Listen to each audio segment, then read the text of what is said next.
Hey guys, Min here from Your House Fitness. Today we're going to talk about different cues you can approach with when doing the squat. This doesn't apply to just strictly barbell, body weight. These are just general tips I want to go through and different ways you can approach it. The first one is actually going to be your stance, where your feet is when you're squatting. Most people usually approach a shoulder width stance, and that's going to be pretty good for most people. Shoulder width apart is typically comfortable.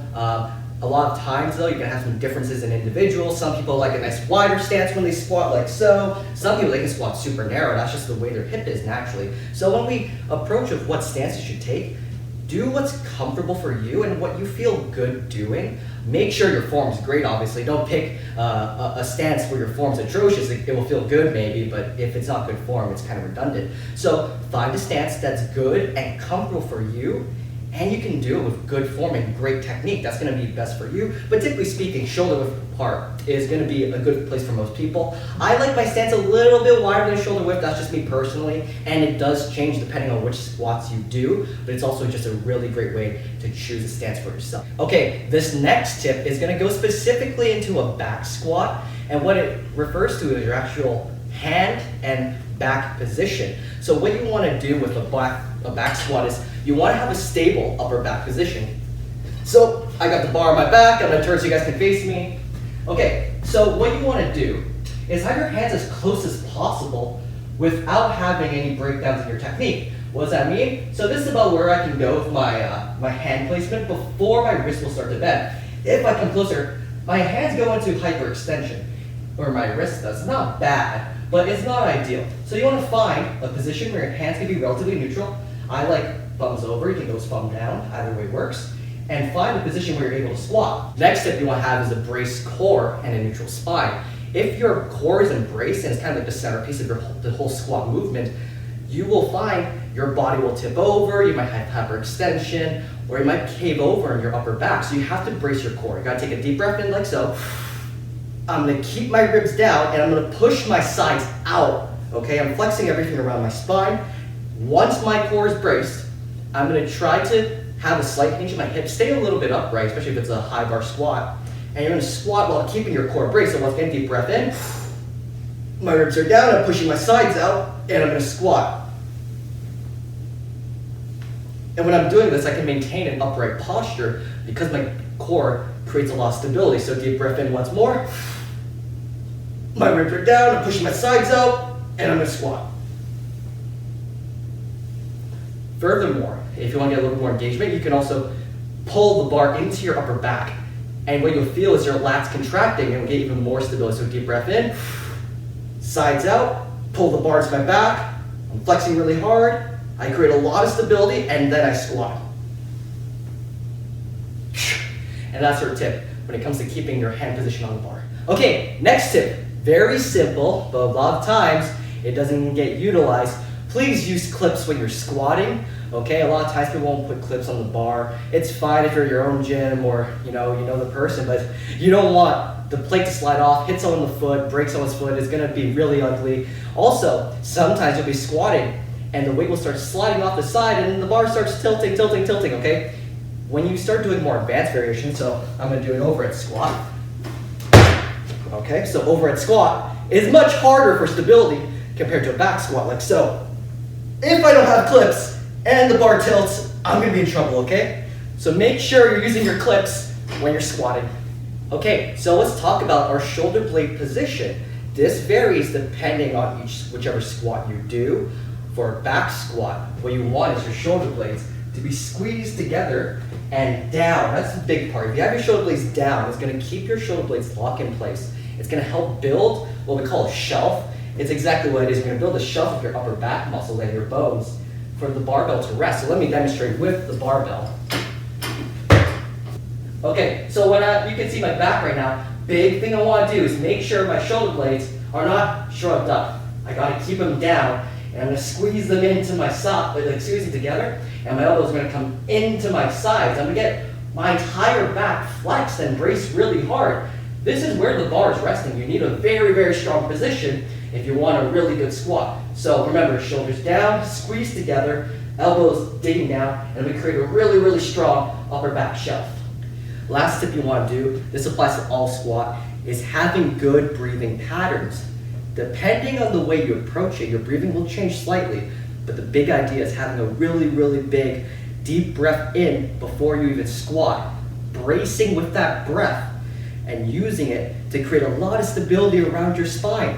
If you exhale all your air, your core is not going to be strong. I want to create a lot of intrathoracic pressure. That's just lots and lots of air pressure in my stomach, in my rib cage. My lungs going to expand, my diaphragm's going to be expanded. I'm going to hold that breath and push it either out a quarter of the way up on a squat, or you could technically hold your breath throughout the rep. There are some risks associated with that, especially if you're not very advanced. It could be dangerous, but you can do that as an alternative to exhaling a quarter of the way up on a squat. So let me demonstrate both. I'm going to do a regular squat where exhale halfway up. That's typically normal. I'm going to take that deep breath in. I'm going to create that pressure now by keeping my ribs down. I'm going to push my sides out. I'm going to flex really, really hard everywhere here. Okay? I can push on top of my own hands and get my lats engaged, however you want to get more core stability. But the idea is to have that deep breath in, create that pressure. I'm going to squat down. And about this point of the squat is when you can exhale. Don't exhale and lose that tension though. You still want to be flexing the whole time. And don't exhale too much. You still want a little bit of a little air still inside you when you're on your ascent. Okay, so deep breath in. I'm squeezing, I'm flexing, I'm on my way down. When I'm out here, I can exhale, okay? The full version is you're gonna hold your breath the whole time and you can push on top of your airway. This is called Valsalva maneuver. This is just breathing as a closed airway. So I'm gonna take a deep breath in, same setup. I'm flexing really, really hard. My sides are pushed out. I'm gonna squat down. And instead of exhaling here, I'm gonna keep that brace, keep that breath. When up the top, you can exhale. But once again, like the normal squat breathing pattern we just did, don't exhale everything and don't completely relax either. You still want to be braced even when you're up here. So let's do a squat again. Deep breath in. I'm flexing really hard, pushing my sides up. And then I exhale. Rebreathe in. Brace hard, push your sides out, then go into your squat. So that's how you do the Valsalva maneuver. So 2 ways to breathe when you squat. Both work. I will say the Valsalva is slightly more advanced, and you should be careful when you're doing that one. Practice the regular squat pattern first when it comes to breathing. Then you can try Valsalva. Also do it with a trainer who knows what you're doing. That way you know you're kind of in good hands. Let's talk about torquing your feet, twisting your feet, spreading the floor. There's different names, but essentially what you're going to do is create a lot of pressure with your feet by spreading them apart. This is going to be really advantageous because you're going to get the gluteus maximus, your butt muscles, to fire as hard as possible by going through what we call external rotation, which is me twisting my feet out like so. And when I externally rotate, my glutes are going to fire and activate isometrically to a certain extent. And when I spread the floor, my feet's not moving, right? But I'm still creating that pressure. And I'm going to spread my feet out, and my heels are going to turn in as my toes go out. So you're making this little circular motion, just like so with your feet. And I'm going to create that twist, that torque, and you're going to feel your glutes fire. Once you feel that pressure and that contraction in your glutes, you're going to get your large glute maximus muscles firing. Your glute medius also will be working to a certain extent when you open up the knees also. So make sure before you even start squatting to get your glutes engaged into the movement. It's a glute exercise too, not just your quads, so you gotta get it fired. So I'm gonna get into my stance, shoulder width, whatever it's coming for you. I'm gonna then spread the floor apart. My heel's gonna turn like this, out this way, and my toes are gonna turn that way, okay? I'm gonna feel my glutes contract, then I can squat. You'd pair this up with your breathing and bracing technique, with your hand position. Everything we've done so far is just setting up the squat. Getting your glutes engaged is a huge, huge part, severely underrated. Next thing, just keeping your eyes forward and on a certain position. Everyone's gonna be a little different. It's gonna vary based off how you squat, but typically speaking, you wanna keep your eyes at one point of contact, okay? I find a lot of times people will be squatting and the mirror will be, say, over here, and then they're doing their squats, they look this way, and you can see that my whole body's turning, okay? You don't want to be twisting on the squat. You're going to create unnecessary amounts of pressure on your joints. So I like looking at a certain position. For most people, usually 1 to 2 feet in front of them, put a little sticker down, put a ball there, and then just keep looking at that object, okay? This is really good for people who typically have a very good squat. They're able to say, not hyperextend or round too much, right? They look at one specific point, they keep your eye contact there, and they keep squatting. If you find you round a lot in your squat, this is kind of a quick fix, but you should address why your back is rounding first. But sometimes if you round a lot and you teach yourself to look up a little bit more, you'll naturally extend your back. Remember, this doesn't fix the issue, but it will correct a little bit of your technique flaw, but you have to work on your technique. But this can help though, by simply looking up. You're able to maintain a slightly more extended posture in your back, all right? For some people though, you want to typically look 1 to 2 feet in front of you. Avoid looking to the side also, because you end up twisting. Don't talk to your friends when you're squatting, obviously too. So try your best, maintain a face forward position. The position you look at or the location you look at will vary depending on the individual. I find if you round a lot, look a little bit more upright. If you're pretty much like good, you're solid, you have good bracing patterns, look 1 to 2 feet in front of you.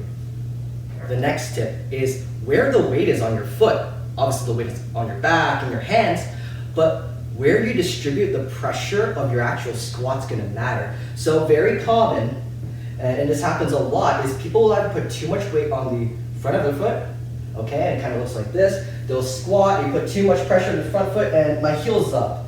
This is usually a sign of having tight ankles and poor dorsal flexion. That means your ability to bend at the ankles with your foot, okay? But you can kind of alleviate that by putting more pressure back and having a good mid-foot position. So I want you to always think about, where is my weight? Am I sitting too far in front where your toes come up when you squat? Or it can also be the other way around. You put too much weight on the back of your foot. You're squatting, and I hear this cue a lot, push through your heels. It's a great cue, but sometimes people over-exaggerate. They'll squat down, put all their weight in their heels. Oh, you see my toes come up too? All right, so make sure when you're squatting to have really good mid-foot position. Put the weight literally in the middle of your foot.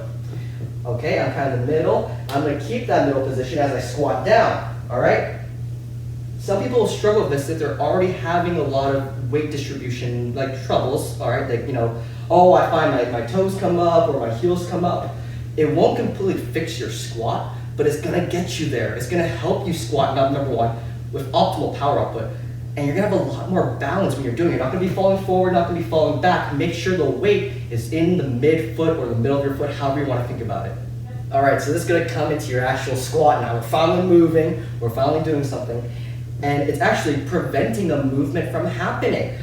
This is very common. You'll see people squat, and because they don't have very good activation, they don't practice enough, or they're just not used to it, they'll squat and the knees will cave in. Okay, this is called valgus or knee collapse, however you want to think about it. But the big thing is, when the knees come in, you take away the activation of the gluteus maximus, you over-engage your adductor muscles, and you put stress on the inside medial portion of your knee. Okay, so when you're squatting, you want to try to have your toes stay over your middle toe or your ring toe, like however you want to think about it. It's your third and your fourth phalanges, however you want to think about it. Make sure when you're squatting, your knees go over your middle toe, like so. All right, I'll show you guys from the front. My knees are going to try its best to stay over the toes. The best way to actually do that is to push the knees out as you squat up and try to resist the temptation to cave your knees in. It's also easier to have your knees cave in because the adductors are working so much harder now, but you're gonna put yourself at risk of injury. So make sure the knees stay out. They don't have to be super crazy. You don't have to be an Olympic squatter, but just make sure the knees aren't caving inward, okay? If it's a little bit, that's fine. If you're still within that range where it's kind of still within your second and third toe, that's fine. But ideally, you don't want your knees to cave in and touch when you're squatting.